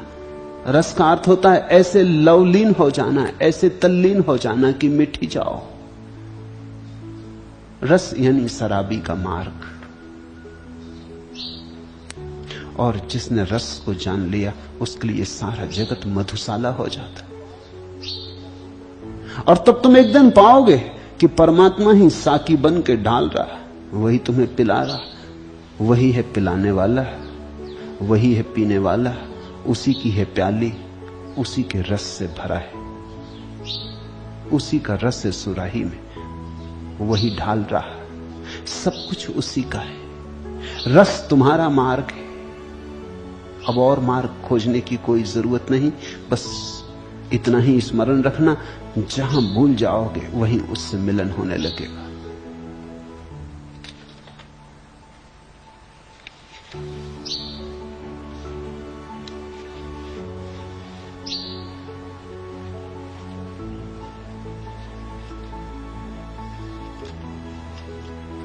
रच सकते हैं अच्युत ही महारास, बंधी हुई है उनके ही स्थिर से गोपिकाओं की च्युति। गूंजता है रागनियों के वैविध्य में उनका ही ओंकार, व्यक्त है उनकी ही लीला में अव्यक्त रितम भरा। ये जो सारा रस मुक्त संसार है, ये जो कहीं रस हरा होकर वृक्षों में बह रहा, कहीं चांतारों में ज्योति बन के झर रहा, ये जो रस से भरा संसार है, कहीं मोर नाच रहा, कहीं बादल घुमड़ आए। ये जो रस से भरा संसार है, पानी के झरनों में, पत्थरों चट्टानों में या आंखों में, एक ही सब तरफ से सब रूपों में प्रकट हो रहा है। ये जो रास चल रहा है, ये जो लीला है, ये जो खेल है, इसमें तुम तल्लीन होना सीख गए, इसमें डुबकी लगाने लगे, इसमें ऐसे मंत्र मुग्ध होने लगे कि तुम बचे ही नहीं पीछे। मंत्र मुग्धता ही रही, तल्लीनता ही रही, तुम ना रहे। नाच तो बचा, नाचने वाला ना बचा, तो रस उपलब्ध होगा। गीत तो बचा, गाने वाला ना बचा। यहां मैं बोल रहा हूं, अगर बोलने वाला भी पीछे है तो इस बोलने में कुछ बहुत सार नहीं। यहां तुम सुन रहे हो, अगर सुनने वाला भी मौजूद है तो सुनने में कुछ रस नहीं। इधर बोलने वाला नहीं है, उधर सुनने वाला ना हो, तब दोनों की एक गांठ बन जाती, दोनों बंध जाते, भांवर पड़ जाती। न बोलने वाला है, न सुनने वाला सुनने वाला है। जब न गुरु गुरु होता, न शिष्य शिष्य होता, जब दोनों एक दूसरे में ऐसे लीन हो जाते कि पता नहीं चलता कि कौन कौन है, जब सीमाएं एक दूसरे को ऊपर छा जाती, सीमाएं टूट जाती, बिखर जाती, वही रस है। रस तुम्हारा मार्ग है। प्रश्न, भगवान बुद्ध को किसी ने गाली दी तो उन्होंने कहा कि मैं यह भेंट नहीं लेता, इसे वापस ले जाओ। रमण महर्षि हट्टी विवादी के पीछे लाठी लेकर भागे और आप पर जब किसी ने जूता फेंका तो आपने उसे एक हाथ में लेकर उसके जोड़े जूते की मांग की। आत्मोपलब्ध पुरुषों के व्यवहार में यह जो भिन्नता दिखती है, क्या उस पर कुछ प्रकाश डालने की अनुकंपा करेंगे? भिन्नता दिखती ही है नहीं। भिन्नता दिखती ही है क्योंकि परिस्थितियां भिन्न भिन्न हैं। बुद्ध को जिसने गाली दी वही आदमी मुझ पे जूता नहीं फेंका, मैं तो ठीक वही हूं। रमन को जिस आदमी ने अपमानित किया वही आदमी मेरे ऊपर जूता नहीं फेंका। तो जो फर्क पड़ रहा है वो बुद्धों में नहीं पड़ रहा है, जो फर्क पड़ रहा है वो जूता फेंकने वाले, गाली देने वाले, अपमानित करने वाले से पड़ रहा है। इस भेद को ठीक से समझना है। अगर मुझ पर जूता फेंकने वाला भी वही आदमी होता जिसने बुद्ध को गाली दी थी, तो मैं भी उससे कहता कि मैं ये भेंट नहीं लेता।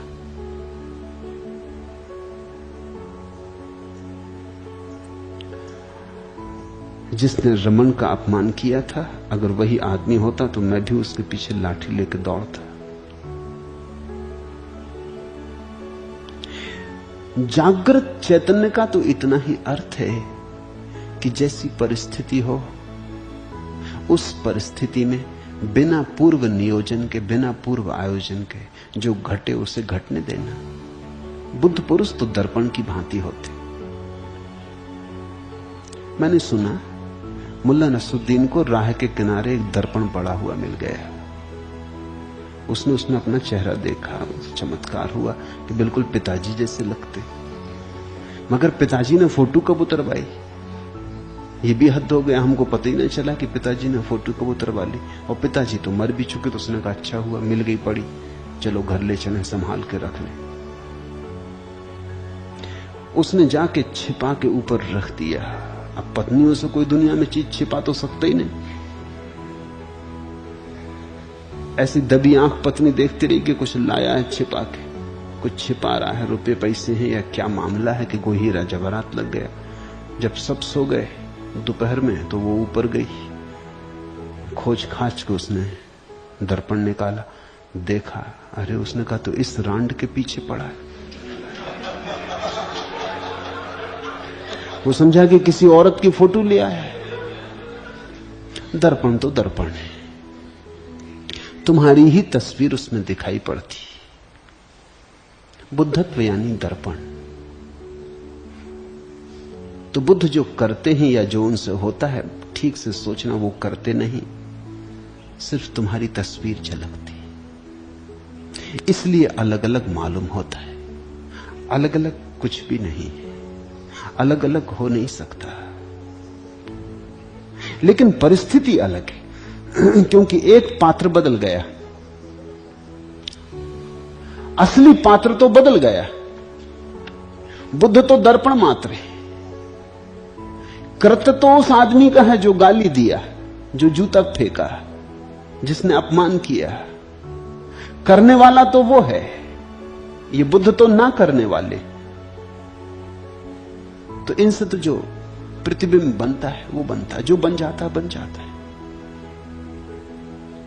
अगर तुम इस तरह देखोगे तो तुम चकित हो जाओगे। तब तुम्हें एक बात और भी समझ में आ जाएगी, प्रसंग वसात उसे भी समझ लो। कृष्ण ने कुछ कहा, अष्टावक्र कुछ कह रहे हैं, बुद्ध ने कुछ कहा, क्राइस्ट ने कुछ कहा, इसमें भी इन्होंने भिन्न भिन्न बातें नहीं कही। ये भिन्न भिन्न शिष्यों के कारण ऐसा मालूम पड़ता। अगर अर्जुन उपलब्ध होता अष्टावक्र को तो गीता ही पैदा होती, कुछ और पैदा नहीं हो सकता था।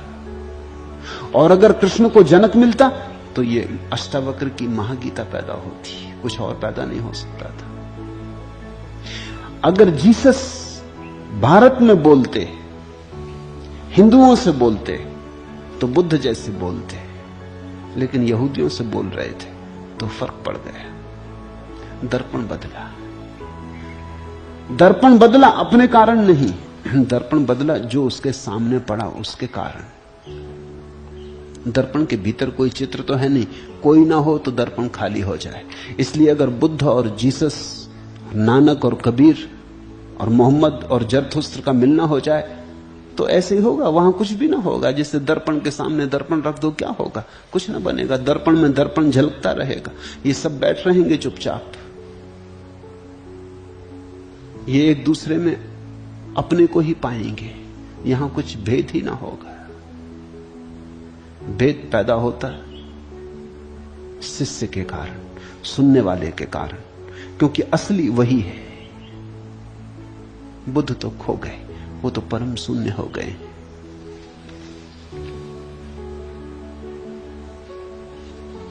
आखिरी प्रश्न पूछा है स्वामी आनंद भारती हिम्मत भाई जोशी ने। प्रश्न तो है भी नहीं, इतना ही लिखा है, हम मां के प्रणाम। मगर कुछ कहने का मन उनका हुआ होगा। कई बार ऐसा होता है, कुछ कहने का मन होता है और कहने को भी कुछ नहीं होता। कुछ गाने का मन होता है, गीत कुछ बनता भी नहीं। कुछ धुंधला धुंधला होता है, साफ पकड़ में नहीं आता, शब्द में बंधता नहीं। सच तो यह है, जब भी कुछ महत्वपूर्ण होता है तो शब्द में बंधना मुश्किल हो जाता है। तो उस क्षण आदमी क्या करे? कभी रोता, आंख से आंसू गिरा देता, वो भी कुछ कह रहा है। कभी हंसता, हंसी से कुछ कह रहा है। कभी चुप रह जाता, अवाक रह जाता, चुप्पी से कुछ कह रहा है। कभी अपने प्रणाम ही निवेदित कर देता, और क्या करे। हजारों हजारों सालों से बुद्ध पुरुषों के चरणों में लोगों ने सिर रखे, किसी और कारण से नहीं। कुछ करने को सूझता नहीं, कुछ और क्या करें। पश्चिम में पैरों पर सिर रखने की कोई परंपरा नहीं, क्योंकि बहुत बुद्ध पुरुष नहीं हुए।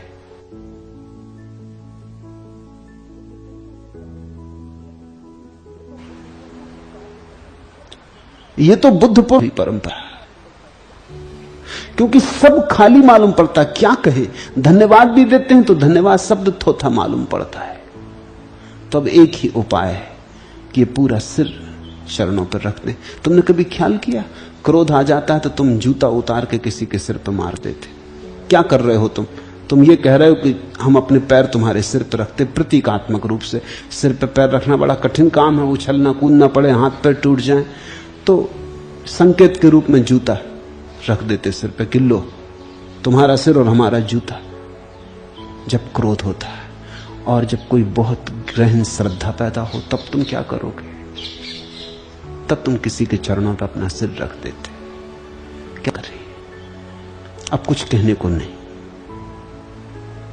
हिम्मत भाई वर्षों से मेरे साथ जुड़े, बहुत ढंग से जुड़े, कभी दोस्ती में, कभी दुश्मनी में, कभी श्रद्धा, कभी अश्रद्धा, कभी मेरे पक्ष में, कभी विपक्ष में, सब रंग में जुड़े, बुरी तरह जुड़े। कच्चा काम नहीं है, सब रंगों से जुड़े। अब तो धीरे धीरे सब रंग भी चले गए, अब सिर्फ जोड़ रह गया। क्या मेरा है जो आज तुम्हें दे डालूं? मिट्टी की अंजलि में मैंने जोड़ा स्नेह तुम्हारा, बाती की छाती दे तुमने मेरा भाग्य संवारा। करूं आरती तो भी दीप्ते हैं वरदान तुम्हारे, अपने प्राणों के दीप कहां जो बालूं। क्या मेरा है जो आज तुम्हें दे डालूं? छंदों में जो लय लहराती वह पदचाप तुम्हारी, पायल की रुंझुन पर मेरा राग मुखर बलिहारी। शब्दों में जो भाव मचलते उन पर क्या वश मेरा, अपने को ही बहलाना है तो गालूं। क्या मेरा है जो आज तुम्हें दे डालूं? सब तरह से वे मेरे करीब आए और इसी तरह कोई करीब आता है, सभी ऋतुओं से गुजर के करीब आता है। गुरु और शिष्य का संबंध एक रंग का नहीं है, सतरंगा है। एक रंग का हो तो बेस्वाद हो जाए। जिसके साथ श्रद्धा जोड़ी है उस पर कई बार अश्रद्धा भी आती, स्वाभाविक। जिसके साथ लगाव बांधा है उस पर कभी नाराजगी भी होती, स्वाभाविक। जिसको सब दे डालना चाहा है कभी ऐसा लगता है कि धोखा तो नहीं हो गया, भूल तो नहीं हो गई, चूक तो नहीं हो गई। कभी चिंता भी उठती, संदेह भी उठता है। ये बिल्कुल स्वाभाविक है। ऐसे ही धूप छांव में मन पकता है। हिम्मत भाई पके और उनका फल गिर गया। अब धूप छांव का खेल नहीं रहा है। अब वे परम विश्रांति में मेरे पास बैठ गए। इसी भाव को प्रकट करने के लिए उनके मन में यह बात उठी होगी कि लिख के भेज दें, अम्मा के प्रणाम। मुझे पता है, लिख के ना भी भेजो तो भी पता है। बहुत हैं जो कभी लिख के कुछ नहीं भेजते, उनका भी पता है। ये घटना कुछ ऐसी जब घट जाती तो पता चल ही जाता है। ये घटना इतनी बड़ी है, जब तुम वस्तुतः झुक जाते हो तो तुम्हारी तरंग तरंग कहने लगती। तुम्हारा उठना बैठना, तुम्हारी आंख का पलक का झपना, तुम्हारे हृदय की धड़कन धड़कन कहने लगती कि घटना घट गई, मिलन हो गया है। हरिओम तत्सत। आज इतना।